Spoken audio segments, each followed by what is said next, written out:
Hey guys, welcome to the next installment of doing a chassis swap on a Hot Wheels car for racing. Tonight I wanted to show you something that I can do, or something that you can do when you are gluing in your axles. I just made up a few of these little spacers. Try to get them on camera. And as you can see, they are just a Hot Wheels blister backing, and all I did was cut them so they will fit down in behind the wheel, and just took a little notch out of the middle of them.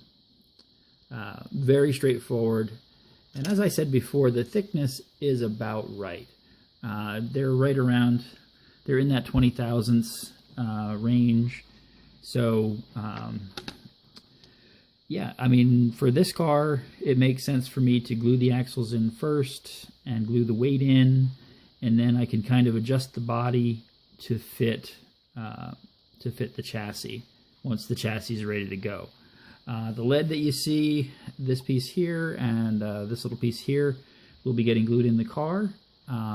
This one fits right nicely right in the pan there, and you can see it sits right down in there really nice. Again, that is one 50 caliber shot, lead shot, flattened out with a hammer. I mean, it doesn't get much more barbaric than that.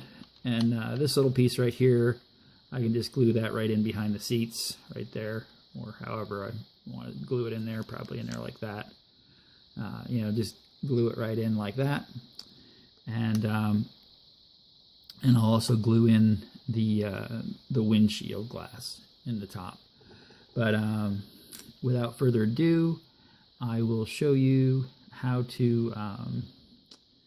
I will go about gluing in these axles.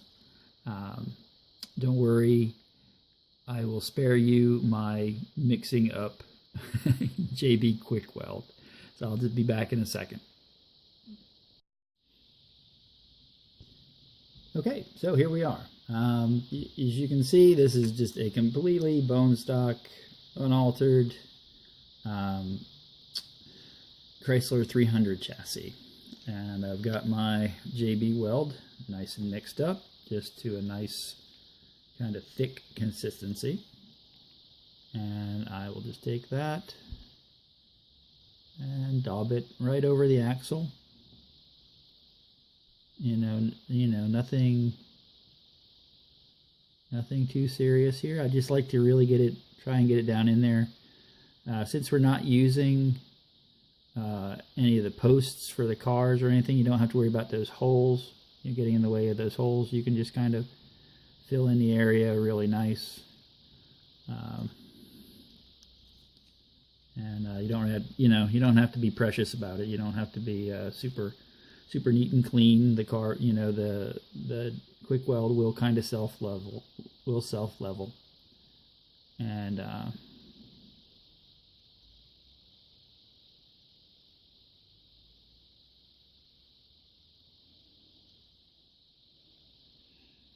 waited a little bit till this is really kind of nice and tacky, and then I'm gonna flip the car over.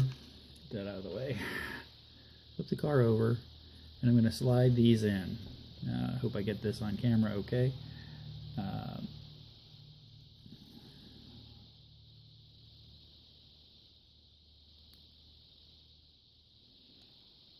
you can see, I hope you can see, they hold the wheels right out tight.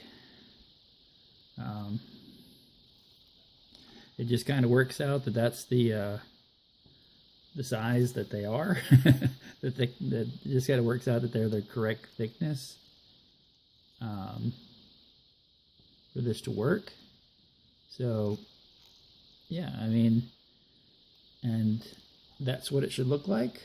And then what I'll do is I'll take my jig. You know, now your jig can be whatever. Like I said, you can just glue a bunch of pencils together and you're golden. This is mine. My camera's running out of juice. Now remember with this, those wheels are out there on there tight, so you kind of want to press that in and hopefully get that set. You know that your wheels are spaced side to side correctly. And I'll just take this and put a weight on it. And that's ready to just set aside until the JB Weld cures. And while that's curing for that, I'll mix up another quick batch, and I'll glue the lead in the back here, and I'll glue in the windshield. So I'll be back in just a minute.